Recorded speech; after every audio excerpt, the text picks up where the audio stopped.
சதய நட்சத்திரக்காரர்கள் வந்து எனக்கு இம்மிடியேட்டாக ஒரு 15 நாள் எனக்கு பொருளாதாரம் வரணும், அதை அப்படியே தொடர்ந்து நான் வந்து ஃபாலோ பண்ணோம். அந்த ரிசல்ட் வந்துட்டா அது ஃபாலோ பண்ணுவாங்க இல்லைங்களா?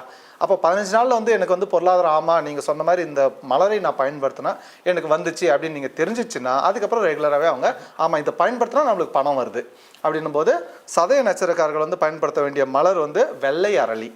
வெள்ளை அரளி 3 அரளி நம்ம பார்த்துருக்கோம். ஒன்று செவ்வரளி பார்த்தோம், மஞ்சள் அரளி பார்த்தோம். இப்போ வந்து இது வந்து வெள்ளை அரளி. வெள்ளை அரளி இவங்க வந்து வளர்க்கலாம், அல்லது கிடைச்சிதுன்னா நீங்கள் வாங்கி கொடுக்கலாம், அப்படி இல்லைன்னா நீங்களே வளர்த்துக்கோங்க. வெள்ளை அரளி வளர்க்கும் போது அந்த மலர்களை நீங்கள் சுவாமிக்கு வைக்கலாம், இல்லை ஆஃபீஸ் டேபிளில், உங்களுடைய பாக்கெட்டில், உங்களுடைய பேக்கில், இதெல்லாம் வந்து வெள்ளை அரளி நீங்கள் அடிக்கடி பயன்படுத்த பொருளாதாரன்றது ஆக்டிவேட் ஆகும். புரட்டாதி நட்சத்திரங்கள் வந்து நந்தியாவட்டை எளிதாக வளர்க்கக்கூடிய செடி, எல்லாருக்குமே தெரிஞ்ச ஒரு செடி.